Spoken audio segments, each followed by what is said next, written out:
What is going on, everyone? We are back with another potential test in MLB 16, the show. As always, this series is for you, the viewer, so let me know in the comments down below who you want to see in a future episode, and I will put them through the potential test, see how they do over 5 seasons, like we're going to do with this player today, a Boston Red Sox player, a young prospect, a good one, none other than Yoan Moncada, second baseman, a potential 72 overall. This is a guy the Red Sox paid a ton of money for as a 19-year-old last season. We're going to see how he does over the period of 5 seasons. How is he going to grow? Starting at a 72 overall, pretty good starting stats, but let's see, how's he going to do season number 1? What's he going to end up as? 75. So he picks up plus 10 to his contact versus lefties, minus 1 for both of his power stats, plus 5 to vision, plus 2 to discipline, plus 4 to his clutch, plus 2 to bunt, 4 to drag bunt, 3 to his durability, 3 to his fielding, arm strength, 2 to his arm accuracy,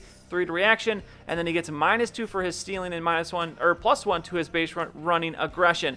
First full season, plays 143 games, 117 hits, 7 home runs, 60 RBIs, 8 stolen bases, but only hits 225, not the best numbers, and he is just going to be satisfied holding at that 75 overall. He, for some reason, as we've seen a couple times, expects to be a star, which obviously he is not. Happy with the contract, though, so we move on. Season number 2, what's he going to grow to after this season? And he's up to an 80, a big jump for Moncada, as he gets plus 4 to contact versus righties, 3 for lefties, plus 1 to his power versus righties, no change for lefties, plus 4 to his vision, 3 to discipline, 4 to clutch and his bunt, plus 3 to his drag bunt, and 3 to durability, fielding, arm strength, accuracy, and reaction. No change to speed or stealing or base running aggression.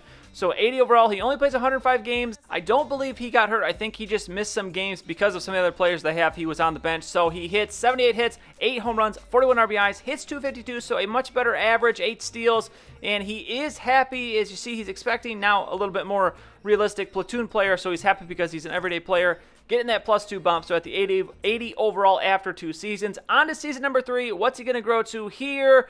And he doesn't change at all. He does get the attribute changes, plus 5 to contact versus righties, 3 for lefties, plus 1 to power. Finally, well, actually, no, minus 4 to his power versus lefties. That's not what we like to see. Plus 3 to his vision, plus 6 to discipline, 4 to his clutch, 4 to durability, plus 3 to fielding, 2 for his arm strength, 3 for accuracy and reaction, and plus 2 to base running aggression.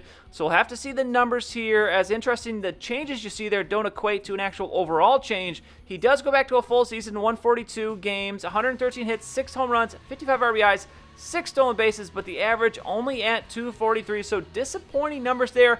Makes sense why he maybe is only an 80 overall, and he is just satisfied. So he did actually go up 2 base points, but he's not obviously happy anymore because now his contract is not good enough. Actually, he's unhappy about a couple things, individual performance being one of those, as well as his region. He has no one else from Cuba on the team. So sitting at 80 overall, not maybe the jump we expect to see, but season number 4, is he going to go to here? He's up to an 85, so a 5-point jump. And you see the changes in the attributes. Plus 5 for his contact versus righties, 1 for lefties, plus 3 for his power versus righties, plus 9 for his power versus lefties, plus 4 to his vision, plus 7 to his discipline, 4 to clutch, 3 to durability, 2 to fielding, 3 to his arm strength, 2 to arm accuracy, 3 to reaction, and minus 1 to his stealing. But a nice jump. That's what we'd like to see here, as 144 games, 153 hits, 18 home runs, a huge jump in both of those, 66 RBIs, and a big jump in the average, 276. That is what you like to see, especially from a guy that still is only 23 years old and has played 4 full seasons in the majors. So Moncada, as we take a look, he is just going to be satisfied. So that was a true 5-point jump for him. And then the morale, he is just going to be satisfied, unhappy about the contract. And I forgot to mention this, he is one of those players that is locked into actually a 5-year contract. The problem, though, is that it's only $1.7 million. He signed a $30 million contract with the Red Sox, so I don't think this is accurate how much he's being paid. So that is possibly, or is one of the reasons why he is unhappy. But final season, what's he going to go to? Oh, no. Only goes up 1, and his potential is down to a B. So he gets plus 4 for contact versus righties, minus 1 versus lefties, plus 1 to his power versus righties, plus 4 for lefties, plus 4 to his vision, plus 2 to his discipline, plus 5 to clutch, plus 2 to his durability, same for fielding, arm strength up 3, 2 for arm accuracy, 3 for reaction, and minus 1 to his base running aggression.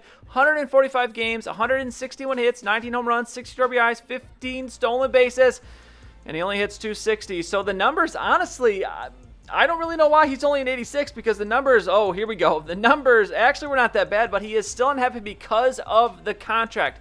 He does now expect to be a star, which I still think is a little bit unrealistic, but he's getting a -2 drop, so he actually grew 3. So after 5 seasons, he grows from a 72 to an 88. He's you got to remember, a 24-year-old switch-hitting second baseman who actually can play shortstop or third base. So he is a versatile player, but look at the numbers.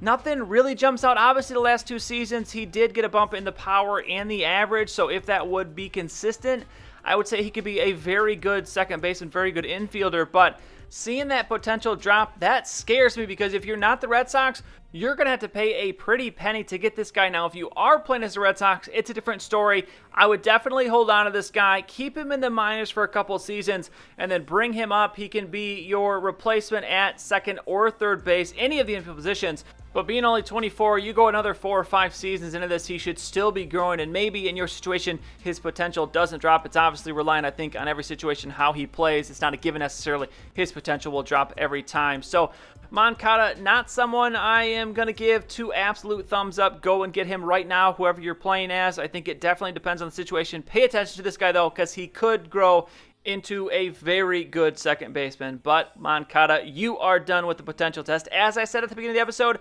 let me know in the comments down below who you want to see tested in a future episode. If you enjoyed this one, don't forget to leave a like below and subscribe to see any future video that I make. As always, thank you for watching, and I will see you all next time.